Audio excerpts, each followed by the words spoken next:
Quicken. Call for cost information and conditions. Equal housing lender. Licensed in all 50 states. NMLS ConsumerAccess.org, number 3030. Show to this is J Moore Sports. Yeah! By the way, Alabama, thank you for doing what you do and being undefeated. Otherwise, this would never stop being spoken about. If it was 12-1, 12-1, we'd all be going, well, the win of this one and the strength of the non-conference when they fart at nighttime. Alabama won. Clemson 2, OSU 3 for Washington. J Moore Sports. Afternoons at 3 on 95 The Sports Fox. Dan Patrick, 9 to noon. On WBES, Charleston, 95 The Sports Fox. The opinions expressed on the Brennan Lowe Show do not represent the values of Bristol Broadcasting Company. WBS Charleston, West Virginia, a Bristol Broadcasting Company station. Right, let's turn it up. Woo. Let's get weird, buddy. Let's get weird. Mike Patton. Well, he's 15. He'd get player. The officials were struggling mightily. I mean, they can't count to 3. I've been following Cam Newton ever since he played for the Ohio State Buckeyes, my number 1 college football team. We got our kicked today. No basket! No basket! No basket! Hoyas win! Hoyas win! Hoyas win! You got Jared Gordon in the middle of the field talking to everybody. Then when somebody say something to him, he don't even supposed to be on the field. Are you ready? Good evening, everybody, and welcome to the biggest show in sports. This isn't Fart Talk Radio today.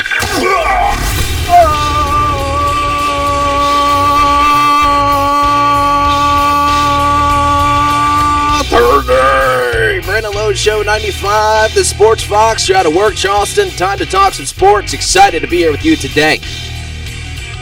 Yeah. Take that music in, yeah. All right, we're excited to be here. Plenty to get to. We got a guest today on the show, as usual, Jeff Hostis from Blue Gold Tailgate Show. We'll be calling in at 5:15, breaking down this Mountaineer football, how the end of the season. Want to get his thoughts on Dana Holgerson's extension deal. Also, some of the things this football team kind of went through, adversity, injuries, things of that sort. And look ahead to that Russell Athletic Bowl against the Miami Hurricanes, who we haven't faced them since, I believe, 2003. 3-16 all-time against the Hurricanes. Of course, they had many, many seasons of success. Not so successful in the ACC as of late. Finishing 5-3 in the conference on their side of the conference in their division. But we'll get Jeff Potts' thoughts on all that stuff. Maybe we can ask him about the basketball squad, which will be in our breaking news. They had that game last night at the Charleston Civic Center against Western Carolina. We'll get to that as well. I'll go over some games. 8 games CBS Sports docked as the most impacting the college football playoff race. And the reason why we bring this up is because we talk about head-to-head, we talk about conference schedules, we talk about non-conference schedules, but certainly it matters. Games still matter.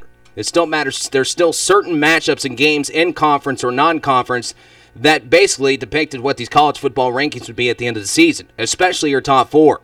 So we'll get into that as well. Also, I'm gonna make my Week 14 NFL picks. We do the NFL pick'em here at Bristol Broadcasting. Again, Chris Akers, one of our sales reps here at the radio station, is leading. And Matlock, let's go ahead and bring Matlock in. What is up? What up, dog? What's going on? Matlock is currently second. He's 1 point behind the leader, which is Chris. I'm in third place. I'm holding third place by 1 point behind Randy Dunn. So I'm at like 107. He's at 106. I think Chris is at 116, and you're at 115, I believe. Right, yeah. See how I remembered all that? I believe it. The way you remember numbers, it's crazy. Speaking of numbers, 304-344-9704 to call the show. Take us on the go at 95thesportsfox.com. TuneIn app at simulcast or sports.com. Follow us on Twitter at WBES Brandon Lowe. Again, that's at WBES Brandon Lowe. We always tell you what's going on with the show. Also, tomorrow's our first broadcast of Basketball Friday night. It's starting and beginning at 9 p.m. It'll run until midnight right here on 95 The Sports Fox, bringing you all your high school basketball coverage. Excited to bring those guys on, as I've mentioned before, to be all season long. And we're just excited to bring them on. They have tons of affiliates across the Mountain State, and we're just excited to bring them in this market, in the Charleston market. And I've checked out their show multiple times, and it's just a great show, great guys, great production. And tomorrow on the show, I think like 5:15 or something like that, we'll have Ryan Epling. He's the host of the show, and he'll break down some of the high school basketball stuff because we're right here with high school basketball now. High school football seemed to really fly by. Seemed like it blinked, and it's same with college football too. NFL drags on a little more because obviously all of them start at different times. They're a week behind each other, but it seems like college and high school football went by really fast, especially since you sit through the high school football playoffs as well. And Bobby Johnson should, speaking of that, someone who's run away from his punishment, should be here possibly, I think, next Tuesday to take his punishment. Eyebrow will be gone. We'll be clipping those off. Yes! We're going to keep playing that until Bobby actually does it. Bobby's listening, call in, and pleading why he hasn't came in yet. I'm wondering if he's taken his Christmas photos yet. I know that was one of the excuses. His wife said he had to take the family Christmas photo and couldn't miss an eyebrow on the photo. I think it would add character. Same here. I think it would have been a great positive to the Christmas. I can't even say this. I can't even get the sentence out. But yeah, I think it would have been awesome to see that. You know, you would always remember that Christmas card.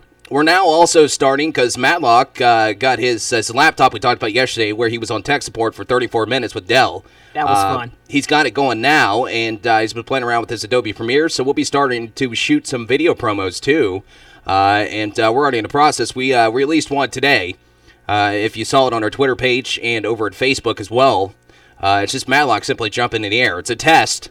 But if you listen to the show or watch the show, you can watch it on our YouTube channel or live on Facebook and rsnsports.com. You can see that Matlock is, of course, our producer here, and he's showing his hops. Yeah. You didn't get that far off the ground, though. I got 2 clicks in, though. You can see it. I got 2 clicks. All right, let's get to business and do our breaking news.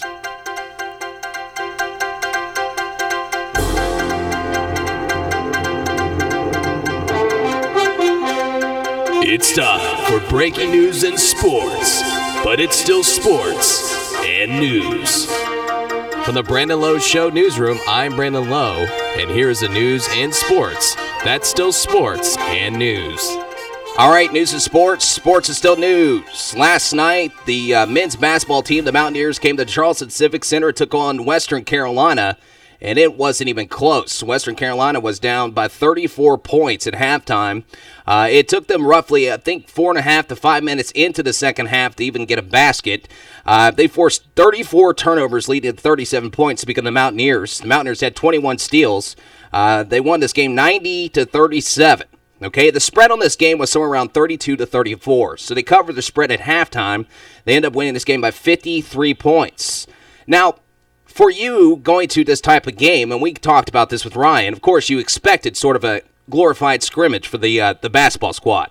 But it's good to see this basketball team in person down at the Charleston Civic Center because, as we've kind of pointed out before, it's hard to travel 2 hours and 45 minutes to watch the Mountaineers play and travel back 2 hours and 45 minutes to make it home, go to sleep, and go to work the next day.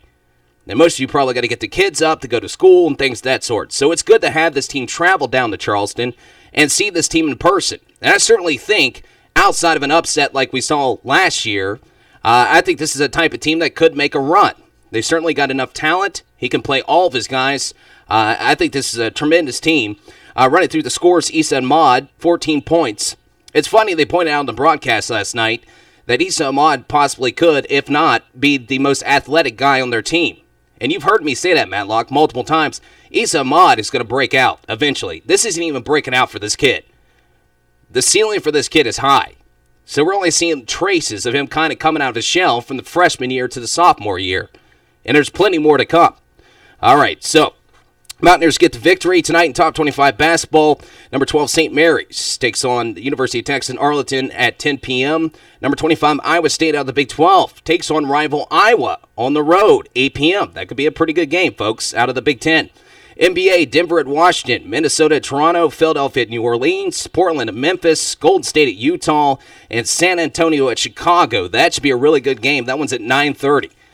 All right, Phil Jackson appeared on a CBS Sports talk show and he was talking about everything that's been going on with him, including his comments in regards to LeBron James's squad and the things that he said that were taken into more of a racial context, and he even made some remarks recently about Carmelo Anthony. Carmelo Anthony basically was annoyed with the media because the media kept asking him questions about Phil Jackson's comments. And Phil Jackson's comments were somewhere around the lines of this, that Anthony can play the role that Michael Jordan and Kobe Bryant played in their team's triangle offenses, but he believes Anthony sometimes breaks a team rule by holding on to the ball too long.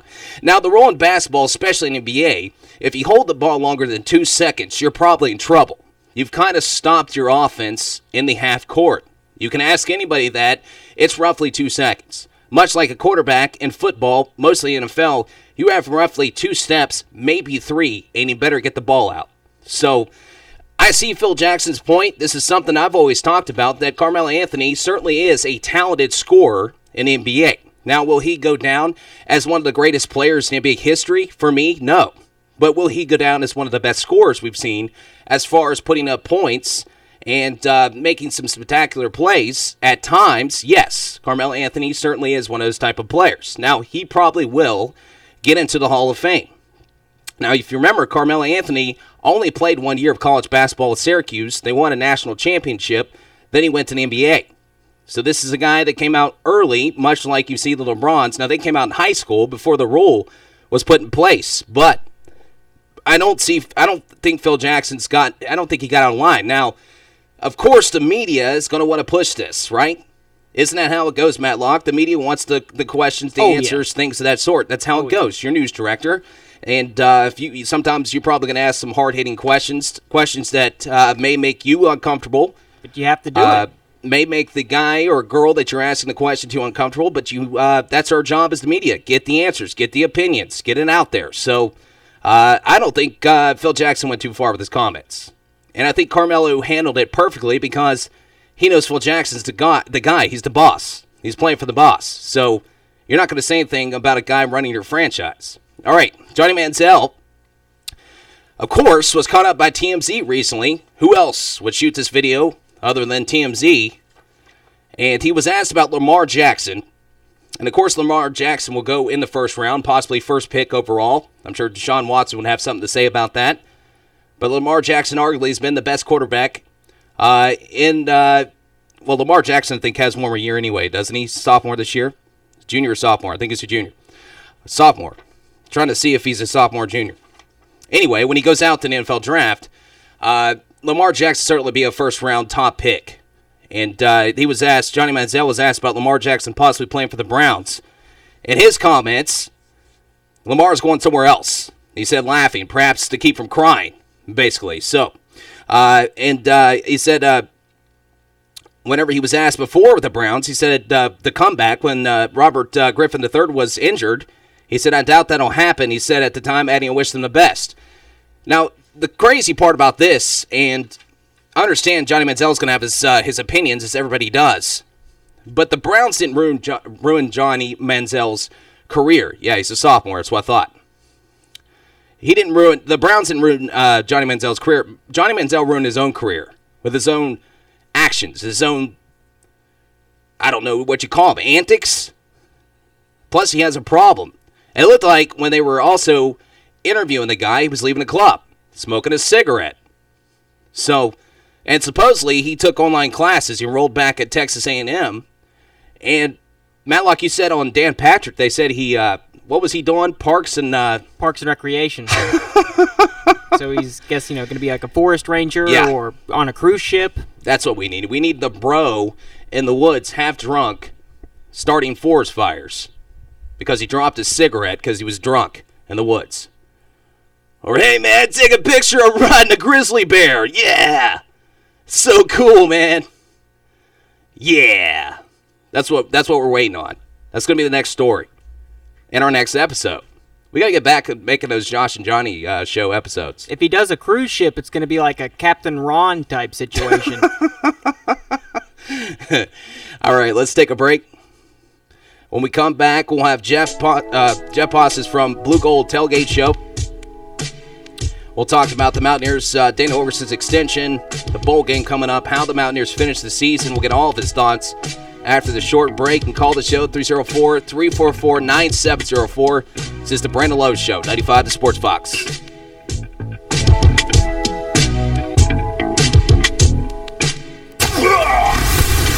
You're listening to The Brandon Lowe Show on 95 The Sports Fox. Be a part of the show. Let the Valley hear your opinion. You know, that's just like your opinion, man. On the top sports stories, locally or nationally, on The Brandon Lowe Show. Call 304-344-9704. This is Steve Gorman Sports. Does anybody understand 201? That's the number of victories Tom Brady now has in his career. Yeah, pretty good. Winningest of all time with no end in sight. I like that guy in Indianapolis and Denver, that Manning kid. I've said it before, but if we do have to have one, if you have to crown one, Steve, you might have to crown that kid up in Boston. Yep. Steve Gorman Sports. Evenings at 6 on 95 The Sports Fox. This is JT the Brick with Tom Looney. The last thing a wife or a girlfriend wants on New Year's Eve, as they're getting out of the shower, putting their makeup on, and getting ready to go out, is you being for late because you're in your underwear drinking a beer, watch watching the game. Ohio State and Clemson. Your wife or significant other doesn't want that. Come on. And you're going to put Ohio State and Clemson on prime time on New Year's Eve. This is JT the Brick with Tom Looney. Nights at 8 on 95 The Sports Fox. Follow the show on Twitter at WBES Brandon Lowe. You can also listen to The Brandon Lowe Show on your TuneIn app or at 95thesportsfox.com. Now, back to The Brandon Lowe Show on 95 The Sports Fox. All right, welcome back. Brandon Lowe Show, 95 The Sports Fox. Take us to the go at 95thesportsfox.com. TuneIn app at Simulcast at rsetsports.com, 304-344-9704 to get a hold of us here at the show. Let's bring on our guest. He is the host of the Blue Gold Tailgate Show, Jeff Postis. Mr. Postis, how you doing, brother? Very well. How's it going, Brandon? Good, dude. I don't want to jump right into this. West Virginia does a great job of securing 10 wins on this season. Only 9 other squads, I believe, have won the 10 or more in the season. And, a lot of Mountaineer fans obviously not happy because they thought that they would be higher in the college football playoff rankings at the end of the season. But this is certainly a season to be proud of. Yeah, absolutely. And there's a lot going on there. You're right about the number of 10 wins. I think there's an interesting dichotomy happening here with among Mountaineer fans. On one hand, absolutely, there does seem to be a large segment of the population that's upset with the ranking. It could maybe as high as 99%. But on the other hand, I got to say, this feels like the least appreciated 10-win season that I can remember. Now, it's over now, and the 10 wins are there, so probably don't want to harp on it too much. But throughout the year, it didn't always feel like everyone was really aware of how special it was. I was very happy to see the ovation Skyler got on Senior Day and put that controversy to rest. But I'm hopeful that over time this 2016 team gets remembered alongside some of the other really good teams. Now, look, it's not 88, it's not 07. And maybe it's not even 93, although I think it's certainly closer to those two, that one than the other two. But this team is every bit as good as the 2010 Orange Bowl team, excuse me, and certainly with a nice bowl performance here, although obviously it's not a BCS bowl, nothing is anymore, but, it's the Russell Athletic Bowl, so the prestige isn't there.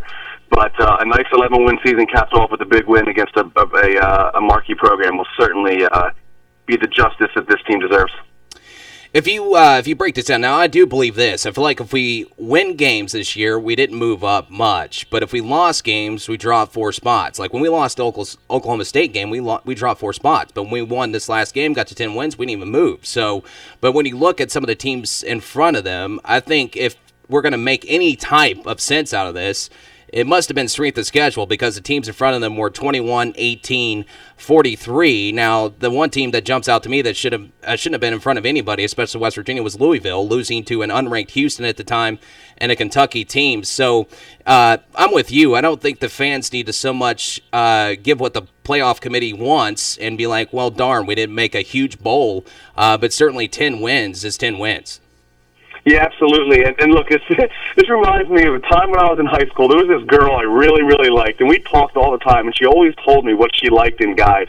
And I was always trying to do that. She liked the funny guy, so I would try to be funny. She liked the guy that played sports, so I would do sports.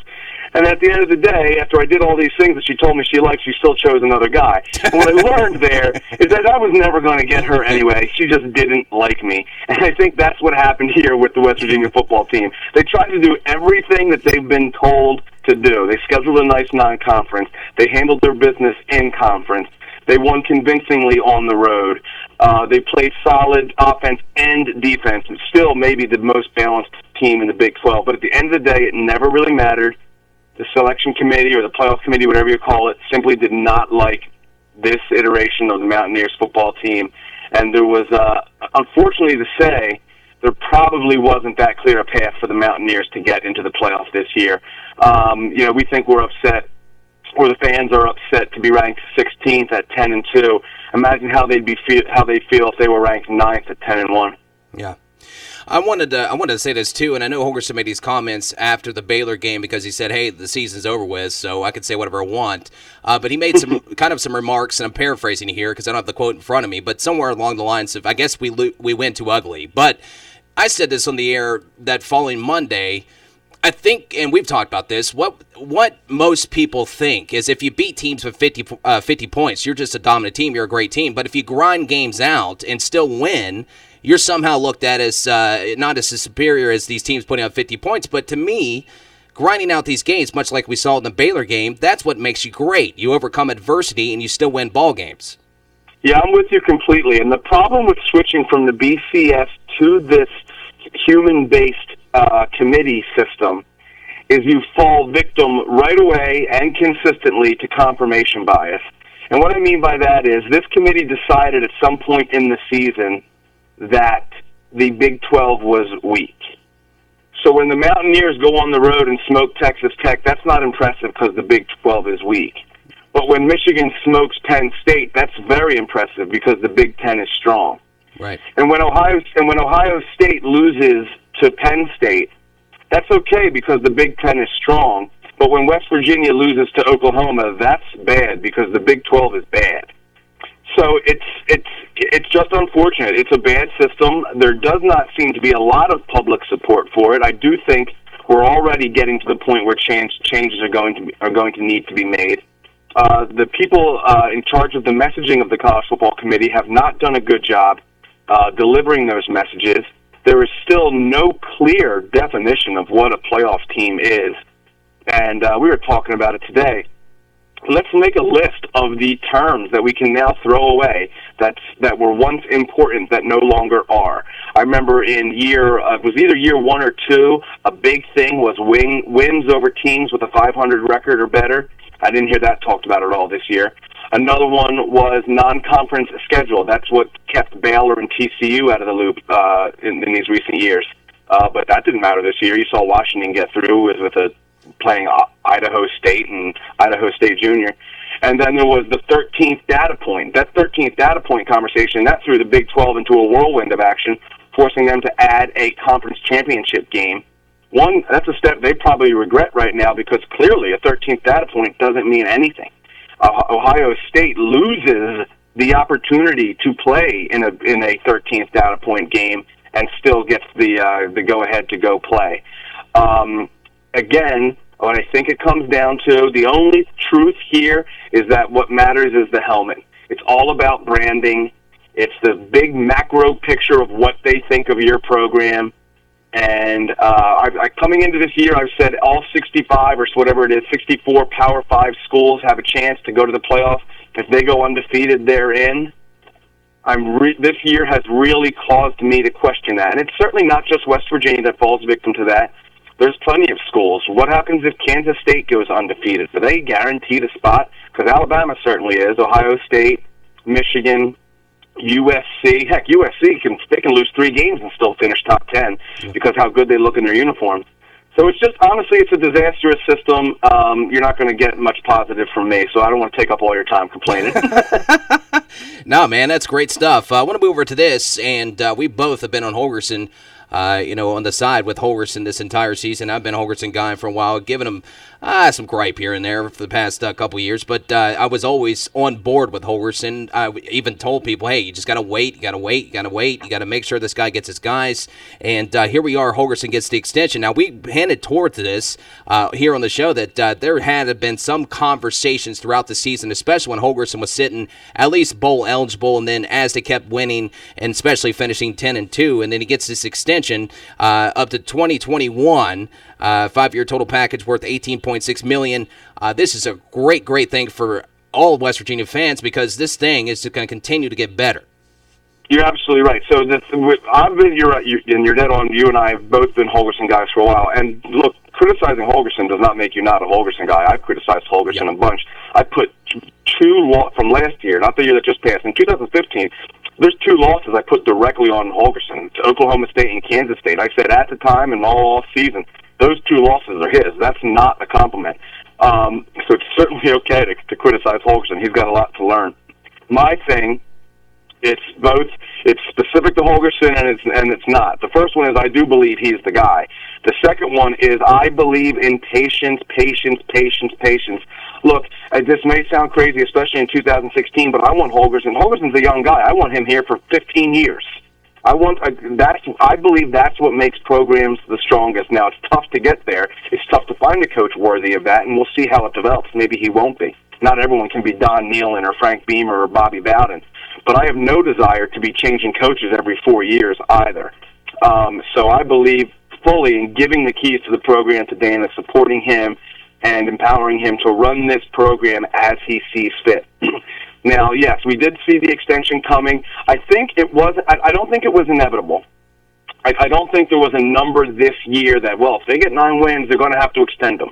But I do think that a couple things happened, and I think the first one was the Texas Tech game. Going on the road to a strong Texas Tech team, a dangerous Texas Tech team, and simply dominating them, making it clear that the Mountaineers were a full level better than Texas Tech, and not just that, they were a full level better and were able to have that manifest on the field. That's an operation that is really, really smooth. And then to come home and to do the same thing to TCU, right there, I think that locked in the Mountaineers and the decision makers around the program, locked them into the mindset that, okay, things have changed here. This is not something the program has done in a very long time, and now they're doing it consecutive weeks, and then it carried out throughout the season. The bounce back against Iowa State after the Oklahoma debacle was you can make the argument, was the most impressive game of the year. But that's because this is a professional operation. Dana and the guys in charge know what they're doing. They don't panic. It seems as though they treat their players with respect and get respect given back to them, so they can steady the ship pretty quickly. So yes, I think what happened is it became very clear that a new era of Mountaineer football had begun. Dana had taken the program to a new level. It was the first time with all of his guys, and the look up and down this roster. The NFL players are all over the place, and it's exciting. And that if you're a young kid who's a freshman in West Virginia or just graduated, you've been following the team for 3-4 years now, this is nothing new. These draft picks, you've had Tavon, you've had Bruce Irvin. This is nothing new. But for guys like us who have been around this program for upwards of 25, 30 years, this is brand new. What Dana has done for this program is brand new. And I'm glad that he's going to be here a while. And the other thing I'm happy about is that number. You said it, 5 years, $18.6 million. That's not a huge number. That's not going to cripple the program. It's going to allow Dana to give some raises to some of these assistants. Tony Gibson is definitely due for a raise, and that's going to be coming here soon. So I'm excited about the future of the program. Yeah, you said it, man. 16 players, West Virginia earn All-American honors. You got 17 players drafted in NFL. He's the only coach in the nation to have at least one top 15 draft pick in 4 of the last 5 years. So certainly doing a great job. And I don't want to get a complete preview here of the bowl game because we'll do that as we get closer to the bowl game with you. But initial thoughts on our opponent, Miami, and the Russell Athletic Bowl. I know some people were saying maybe Louisville, maybe some people were even saying Florida State, but most people were saying Va-Tech, Pitt, or Miami. So initial thoughts on this bowl. Yeah, absolutely. And it's funny, Brandon. We're fighting the same battle. We've got a month of airtime to fill before the bowl game too, so we got to take it slow ourselves. But I do want to point out one statistic you mentioned about Dana. This one blows my mind. Ever since the Mountaineers joined the Big 12, they have the most draft picks in the first 3 rounds, first, second, third rounds. Those are the money rounds. Those are where teams are drafting starters. The Mountaineers have more top 3-round draft picks than any team in the conference. West Virginia has more top 3-round draft picks than Oklahoma, Oklahoma State, Texas, Baylor, all of them. Mountaineers lead the conference in that. Dana and the gang are doing a great job. I think that number really illustrates that. So as far as the bowl matchup goes, it was going to be a bummer as soon as it found out that, or as soon as it became clear that the Mountaineers are not getting involved in that New Year's Day 6, although they certainly belong there. 8-4 Auburn playing in the Sugar Bowl is a slap in the face of college football fans across the country. But I was pleased to see the names that were being bandied about for the Athletic Bowl. Pitt for obvious reasons, Virginia Tech for obvious reasons, excuse me, and Miami, although the vitriol may not be there, that true passionate dislike for the other team, it's always nice to beat Miami because they are Miami, even though they're 8-4. Even though this is certainly not the high point of Miami's football history, it's still Miami. It's still going to look great on television. And if the Mountaineers can wrap up this season, get to 11 wins by beating Miami in Florida, that great recruiting opportunities that's going to provide, it's nothing but positives here for the Mountaineers. This is an exciting matchup. Miami has a lot of guys that as a football fan, you can keep an eye on. Brad Kaya, certainly someone who, whether this year or later, could be considered an NFL guy, although I do think his stock has taken a hit recently. Running back Joseph Yearby, who actually isn't even their leading running back, but he's an NFL guy that people are talking about, and they've got some weapons on the outside. So it's going to be an interesting matchup. I expect the Mountaineers to be favored. In fact, I haven't seen the updated number, but I expect the Mountaineers to be favored pretty cleanly, and obviously I expect them to take care of business. So like I said, any chance you get to knock off one of the nation's top prestige programs, you're going to take it. All right, he's Jeff Process. He's the host of the Blue Gold Tailgate Show here on ESPN 102.3 The Ticket, and we always appreciate you coming on the program, man, and talking to us. And like we said, this bowl game a few weeks from now, and I'm sure we'll bring you on each weekend as we get closer to the bowl game, brother. Yeah, we'll take it piece by piece, Brandon. All right, Jeff Process joining us on Thursdays here on the show. I'm with him. Even though we didn't get that New Year's 6 bowl game, I did like the names that were mentioned with the Russell Athletic Bowl, and I do like the matchup with Miami, even though they are 8-4, 5-3 in the conference. If you can knock off a Miami squad, it's still fun. And the big thing, and the thing he pointed out, was the recruiting side. The state of Florida is huge as far as recruiting goes for the program there up there in Morgantown. So if we can go down there to Orlando, invite some recruits down, or just be there. And we're going to be on TV, national TV. So if we go down there in their state and knock them off, certainly good for us and bodes well for their recruiting. All right, let's take our break. Another thing, too, with the recruiting is the extension for Holgerson, which I meant to bring up, too. You put that extension, coach is going to be there. Now guys are going to start committing and stamping it in. All right, 304-344-9704 to call this show. Back after this, Brandon Lowe Show, 95 to Sports Fox.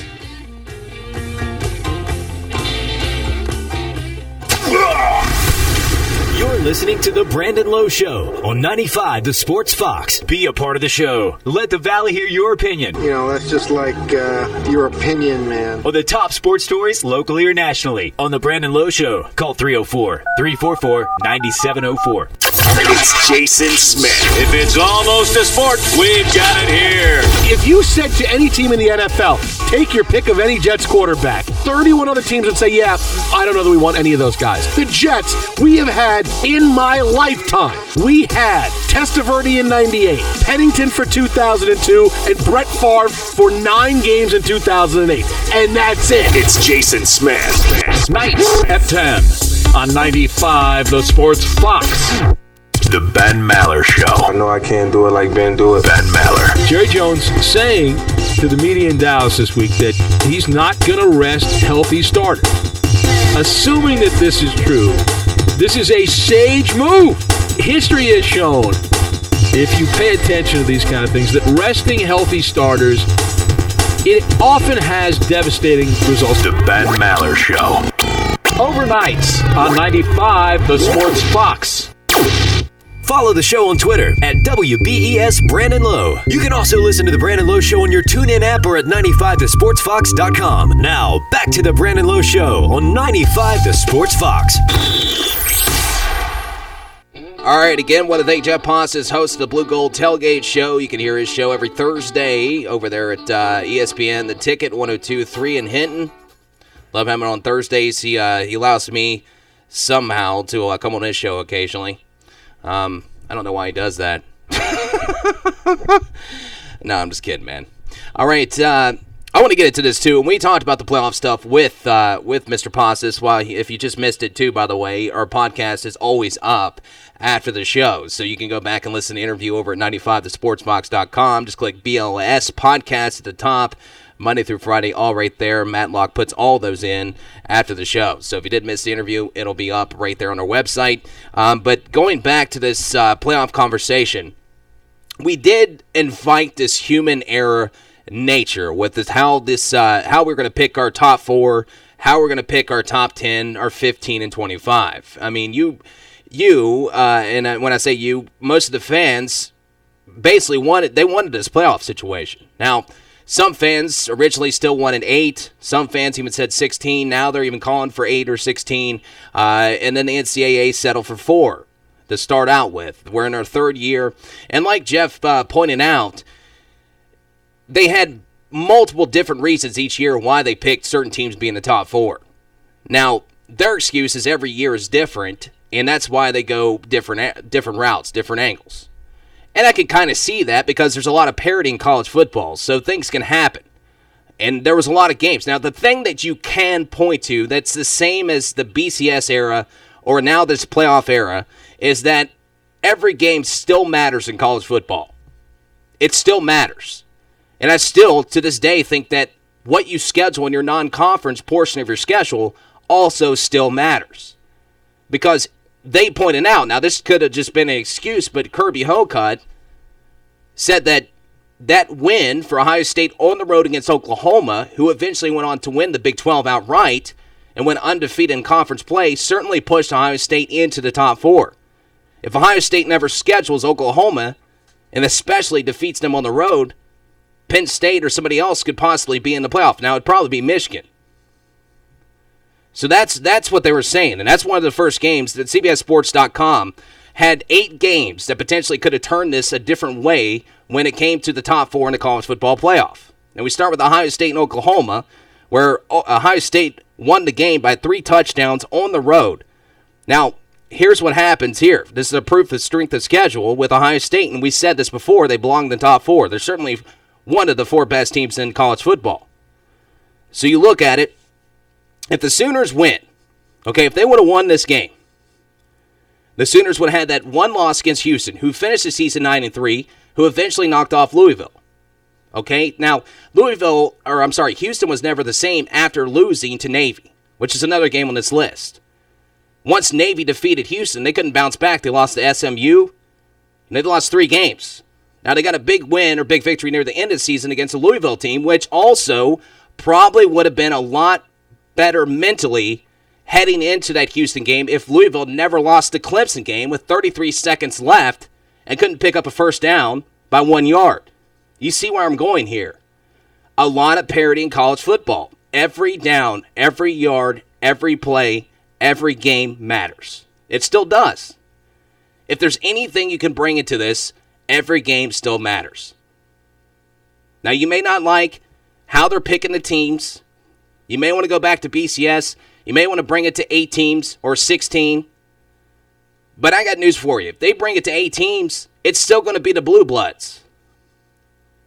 You're still going to have Ohio States and the Texas and Oklahomas, Florida State, Florida, LSU, Auburn, USC.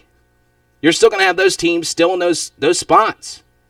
Because Jen Pasta said it best, we've said it on the show multiple times, even though college football has parity, when it comes down to deciding who gets to be put in these huge bowl games, including these semifinal matchups in the playoffs, they're going brand alone. Because they know brand presents ticket revenue, puts butts in seats, and the more tickets they sell, the more ratings they can develop, more advertising revenue comes their way every single year.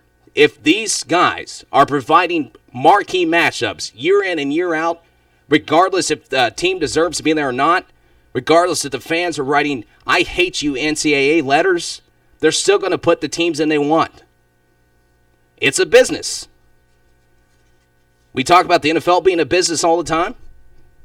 Difference between NFL and NCAA, the NFL pays its employees. All their employees, I should say. That's a reference towards the athletes, who sells the brands, who also helps pay the coaches' salaries.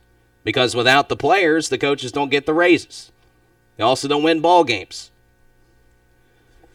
Coaches are salesmen. They're selling you on a dream to come play for them in a university. They're bringing you in to be successful. They're selling you on the program to bring you in, to win ball games, to eventually develop a future for themselves, to eventually develop a huge contract. That's the name of the game, folks. But multiple games that you run through these. I mentioned Navy. I mentioned the Clemson, Louisville, Ohio State, Michigan. What if that was never a first down? What if they marked that as not a first down for Ohio State? And Michigan goes on to win. Michigan's in the playoffs. Michigan goes on to play in the Big Ten title game. They've already defeated Wisconsin. Michigan would have went on. So there's multiple situations here, just like Penn State and Michigan. If Penn State never lost by 39 points to Michigan, they pull out the victory. They're 11-1 heading into the Big Ten title game. They finished 12-1, Big Ten champions. They're in the playoffs. The only loss would come to Pitt, who finished number 23. They finished in the top 25. So you would have Penn State in. Colorado, Utah. Pac-12 could have not had a single team in the playoff, if you think about it. Could have single-handedly eliminated themselves again from the playoffs. 2 out of the 3 years. You look at Colorado's victory over Utah. If Utah wins, 3-loss USC would have won the Pac-12 South. Washington would have played USC. The committee would have went with Washington. But if USC beats Washington, Pac-12's left out. You look at Central Michigan, Oklahoma State. A play that should have never happened. Another thing to hit Oklahoma State in the Big 12. If Oklahoma State never got messed over on that call, who knows where Oklahoma State would have went with the season after that. Plus, the Big 12 would have never have received a reputation like they had at the beginning of the season. Then you look at Washington State in the Pac-12. Again, if Washington State defeats Washington State is headed to the Pac-12 championship. Pac-12's out. So it's still every game matters. You want to get in the playoffs, you want to get good bowl games, you still got to win your ball games, especially the big ones. All right, let's bring on Ray. Ray's in the house. What's up, man? Brandon, what's up? What's up, man? Hey, man. What's up? Hey, listen, man. You know, I got to chime in. You know, of course, I miss coming on the show. You know, right now I'm doing, daddy duty, with the son and everything, and, But, hey, man, I want to chime in about the college football situation. You're right. The NFL do pay their players, and the NCAA, you're looking at amateur athletics, okay? The sad part is this. The sad part is all these other entities, these other corporations, they are making money off these athletes. We've discussed this before. People say, well, they get a free ride, they get a free education. Well, if you look at that professor, whether he has 300 in one class 3 in the class, he's still getting paid the same amount of money. Yep. So, so my thing is this right here. At some point, somebody, I mean, maybe Congress, maybe I'm going crazy on this. Maybe Congress has to step in and say, you know what, HCAA, this is too much control. This is too much going on, because again, it's almost like you're dictating what's going on as far as who plays who in the end. So you look at the scenarios as you mentioned about had Penn State, beat Michigan, or had the point margin been a little bit smaller, it could be a different outcome. Well, think about this right here. Still, the way it's set up, it's still set up for more chaos. But the big appeal is, you and I as fans, you, me, and Nick makes 3, we still gonna watch the game. That's the sad part. Yeah, certainly. I want to make remarks to that.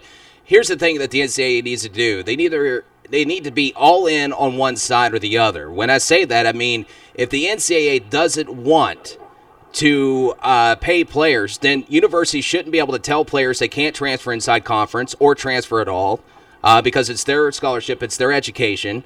I think because you're getting treated as an employee at that part, that's basically like a no contest type situation, like we would call it in our business. And then you have also coaches who all the time we hear people say, well, coaches' jobs depend on the players. They depend on these 18 to 22-year-old kids, which is true. So why not pay these guys if they are in charge of these guys getting raises, much like bosses at other places, right? Your boss gets a raise when certain things happen, employees produce, and that's kind of the name of the game in a business. Yeah, it is. I mean, again, this is, I hate to say this on the air, it's a case of the pimp and the hoe, plain and simple. Yeah, well. We know who the pimp is. Yeah. The university, the NCAA. I mean, really. I'm getting too straight with their chaser, man. That's how it is. This is a family show, Ray. Oh, I'm sorry. It's a case of the boss and the employee. I'm so sorry. I'm sorry. Yeah. I should put that word, man. All right, man. Well, appreciate the call, dude. We got to get to the break, but I appreciate you, dude. Hope to see you in studio soon. I'm coming soon, man. I'm coming back. All right, brother. All right, there's Ray.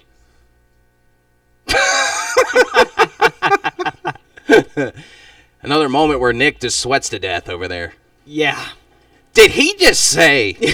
Yeah. Nah, it's good stuff. It's all right. It's all right. I think that's okay, right? Yeah, we're good. Sure. You're gonna have to put the FCC book beside you by the time we're done with this thing. I'm gonna have to get a tattoo of it by the end of this thing. Hey, that's what happens. We got a live call-in show, so things happen. We've had worse on this show. Way worse. Unfortunately, yes. All right, let's take a break. Ray did have some good points, though. Ray makes sense sometimes. That's why he's in here. Ray's her dude. I appreciate the call, dude. Enjoy the time with your son, too. Jeez, don't take away time for your son to come in here and talk to me. I'm a knucklehead.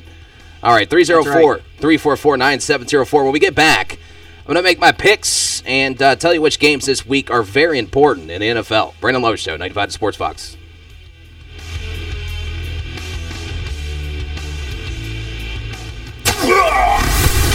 You're listening to The Brandon Lowe Show on 95 The Sports Fox. Be a part of the show. Let the Valley hear your opinion. That's just like your opinion, man. On the top sports stories, locally or nationally, on The Brandon Lowe Show. Call 304-344-9704. Bring on our guest. He's assistant coach, Fort Wayne Macedons, Mark Downey. What's up, Coach? Not much, Brandon. How are you guys doing today? I just want to congratulate you and your staff and your players on a tremendous win over a very good Indiana team. Thank you. It was huge for our guys and our program and the school and the city. It really was. It was a great event, a great night, probably one of the biggest events in our school history, and a great success. Listen to The Brandon Lowe Show weeknights at 5 on 95 The Sports Fox. It's high school basketball season, and Basketball Friday Night in West Virginia is bringing you the latest from every corner of the Mountain State. High school basketball, there are some rivalries tonight. Join Ryan Epling and Coach Rick Maroon for the most up-to-date scoreboard and much more. To beat Huntington St. Joe, who is 7-time state champ, just makes that victory so much better. Join Basketball Friday Night beginning December 9th from 9 to midnight on WBES 95 The Sports Fox and online at basketballnight.com. Follow the show on Twitter at WBES Brandon Lowe. You can also listen to The Brandon Lowe Show on your TuneIn app or at 95thesportsfox.com. Now, back to The Brandon Lowe Show on 95 The Sports Fox. Off the air, I've realized that the job of the producer is a hot one. It's a hot seat. Got to screen them calls, man. Yeah. Even though it's people we have in here all the time. Oh, we have knuckleheads in here, but they're all good guys. Oh yeah, they're great guys. I enjoy all of them on the show. Bobby Johnson, even though he's dodging us, I'm gonna keep bringing it up. I don't want his eyebrows shaved off. Can we get that Clipper sound effect starting again, just in case he's listening? That's what he's gonna hear. Let's hear little Clippers. Yeah.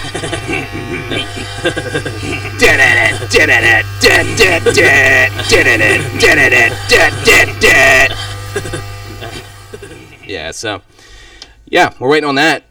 We're gonna film that, by the way. Make a promo out of it. Oh yeah, for sure.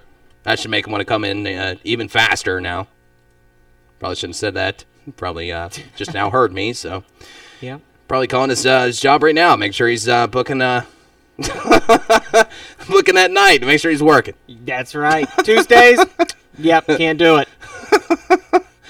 Again, tomorrow, Basketball Friday Night will be its first broadcast, bringing you all to high school basketball coverage. It begins at 9 p.m. right here on 95 The Sports Fox. We're going to have host Ryan Epling on the show tomorrow at 5:15. They do a wonderful job over there. We're excited to have them on board here at AM 950, 95 Sports Fox.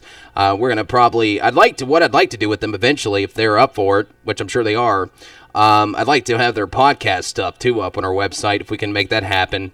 We'll be working on that as well. But I think their site, I forgot their web address. I think it's just basketballnight.com. I'm pretty sure. But you can go to their website if you want to check them out beforehand. I'm pretty sure it's basketballnight.com.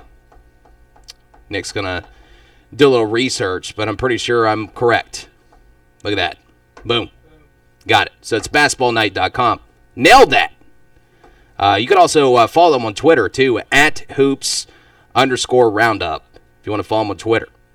And they also do text and stuff, too, throughout. You can do scores throughout the show. You can go to their email, scores. You can email them. Scores at basketballnight.com as these games are going on in high school basketball across the Mountain State. So good stuff, man. We're excited to have them on Fridays, 9 p.m. to midnight, beginning tomorrow. So they got a bunch of affiliates, too. We're their first Charleston affiliate. There we are right there at the top. Look at that. Put us near the top there. Very nice of them. All right, let's do this NFL pick'em stuff. Nick, do you have your picks in front of you? You don't ever tell your picks anymore because you think you're going to win or something. Oh, I can go grab my picks. Give me one second. All right, go get your picks. Games this week that are important to the playoff race in the NFL, looking at this week, which is Week 14. Oakland Raiders at Kansas City Chiefs. If the Raiders win, they would move 2 games ahead of the Chiefs, 2.5 games ahead of the Broncos with 3 games to play. Raiders would have an 82% chance of winning the division and a 65% chance of coming away with the top seed in the AFC. That game is tonight, Raiders at Chiefs. If the Chiefs win, they move into position with a victory in addition to all but sealing a playoff berth. Andy Reid's team would move into first place in the AFC West by virtue of a tiebreaker, having swept the Raiders in their head-to-head matchups this season. Chiefs would have a 68% chance of winning the division with a victory, but merely a 12% shot at the West with a loss. So, I'm going to, because I feel like the Chiefs play best at home. They are rivals. The Chiefs knocked them off on the road, and the Chiefs need this win. So I'm going Chiefs on the road. It's tough to win there. It's one of the best places, or worst, if you're having to travel there to play. So tonight, I'm going with the Chiefs. All right, moving over to Steelers and Bills, and we'll get to these other games too that are important in Week 14. Steelers and Bills. This is a tough one because Buffalo plays tough at home. They got a great defense this year. Steelers have been spotty at times, but their offense I still think the Steelers, and this sounds crazy because we're in Week 14, I feel like the Steelers have never reached their potential this year. I think you saw a little bit at the beginning of the year, but I'm still going to go Steelers all the way. I think the Bills will play it tough, but I'm going to go Steelers because, as we know, and it hasn't really shown too much lately, but the Steelers play their best near the end of the season, especially if they need a win. They get themselves possibly in playoff position. So I'm going Steelers to steal one away from the Bills on the road. Broncos-Titans. Matlock talked about this game off the air earlier today. You picked the Broncos, didn't you? Yeah, I did. Who'd you pick? Actually, I want to go bounce back. Who'd you pick, Raiders and Chiefs? That was the toughest game out of this whole list. I went Chiefs, and I hope I don't regret it because Raiders have been great all season. Yes, that's the one thing I'm very skeptical about it, but I think the Chiefs will pull it out. Steelers and Bills. I agree with your Steelers comment. Yeah. Towards the end of the season, they're pretty hot. I want Ben Steelers. Roethlisberger, you got to go. You got to go experience with that. Bills don't have the quarterback play. Now, Bills have played pretty good this season, but I'm going Steelers. Yeah, same here. Broncos at Titans. Now, the Titans, too, are one of those teams that are kind of up and down all season long. Mariota showed some pretty good excellence as far as being an NFL quarterback. He's shown that he can carry his teams to victories. They're good at home for the most part. Broncos don't have the same type of quarterback play. Broncos do have a good defense. I'm going to take one. I'm going to go with the Broncos. I know you went with the Broncos too, but I'm going Broncos. I think Broncos still away from the Titans on the road. Redskins, Eagles. This is another tough one. Eagles have played it tremendously well. The Redskins have, the Eagles have played, they're pretty much like the Redskins. They're both kind of up and down. Now, the Redskins have been more consistent, but this is at Philadelphia. But I like more out of Redskins. Even though they got just hammered last week against the Cardinals, I'm going to take another road team and go Redskins. That's Cardinals. Cardinals at Dolphins. Dolphins looked like a team that potentially could make a playoff and make a run to make the playoffs and maybe potentially win a playoff game there for a little bit. They are at home. I think Cardinals, again, I'm going to pick another road team.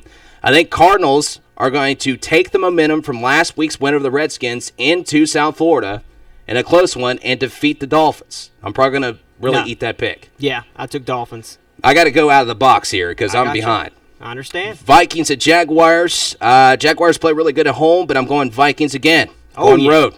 Oh, yeah. Texans Colts. This is another one of those important games. Texans faded in the South. See 3 consecutive games to fall to 6-6. Good news for them is they hold a strong tiebreaker lead in the division as they started 3-0 in the South, putting them well ahead of the Colts and Titans. Bad news is that they still have to travel to Indianapolis and Tennessee, starting with the Colts this week. If Colts lose, they're basically toast. They're out of it. So, Colts play inspired football, I think, at home, and they get the victory. Andrew Luck, still one of the best quarterbacks to do it in the business. I like them at home. Yep. I don't think the Texans have enough offense, even though the Colts defense is atrocious. I don't think the Texans have enough presence on offense to defeat the Colts on the road. Chargers at Panthers. I think Panthers. I like them at home. I think Cam Newton's going to come out and play nasty. I hope that doesn't bite me.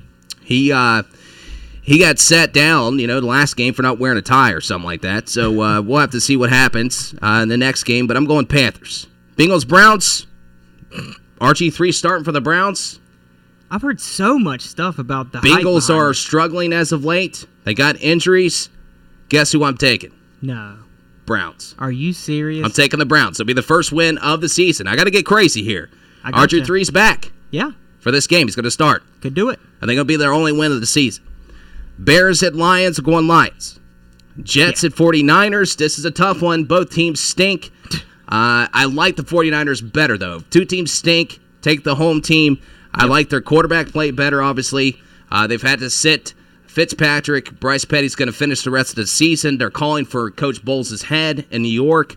49ers, Chip Kelly's not done a tremendous job there, but he certainly got his stuff in check. I think Kaepernick and those guys get it done. 49ers at home with the victory. Saints and Buccaneers, this is a tough one because you never know what the Saints are going to do every single week. Buccaneers are certainly playing like a playoff team. They have put themselves in position as far as playoff seeding. They're at home, so I will take the Buccaneers at home. Falcons at Rams. This is a tricky one. Falcons are horrible on the road, usually with Matt Ryan. Rams they have a good defense. Jeff Fisher has the fan base and everybody else on his back. He just received an extension. He's actually one of the top highest paid coaches in the NFL at this point. I don't know why, but I'm going to take the Falcons on the road. I like them. I think there's just too much surrounding the Rams right now, turmoil and everything. I hope Tavon Austin has a game, but I think Falcons get the victory. Seahawks, Packers. I'm going Packers. Cowboys, Giants, another important game. Cowboys can basically clinch everything. I'm going Cowboys. And Patriots, Ravens, I'm going touchdown Tommy. All right, there's our picks. Now let's get into our Let's Get Weird news. Let's get weird, buddy. Let's get weird. News. It's not road rage, but charge rage. New York City police say they have busted a man accused of trying to stab another passenger in a fight over a charging outlet on a Staten Island ferry. Staten Island Advance reports the intended victim was able to dodge the knife. It's not the first dust-up over ferry charging outlets. The city has previously shut off electrical outlets because passengers are fighting over them. The city's working to install more USB ports and outlets and ferry terminals on the boats. That's the one who takes Facebook too seriously. That's what happened, folks. The technology hit us, and now we're trying to stab people over so we can charge our iPhone. That's not cool. All right, there's our Let's Get Weird news. Let's get weird, buddy. Let's get weird. News. Computer Blue. All right, we'll talk to you guys tomorrow. We're going to have Ryan Epling from Basketball Friday Night. Their first broadcast tomorrow at 9 p.m. It runs till midnight. Be sure to listen to that for all your high school basketball coverage. Plus, probably many other guys will stop by and talk to us. We'll talk to you guys tomorrow. You guys have a great night. Brandon Lowe Show, 95 to Sports Fox. Good. In your face, Charlie Murphy. Good. Shoot the J. Shoot it! Shoot it! Shoot it! Shoot it! In your face, Charlie Murphy. Good. Good. Good. He was Computer Blue. Darling Picky.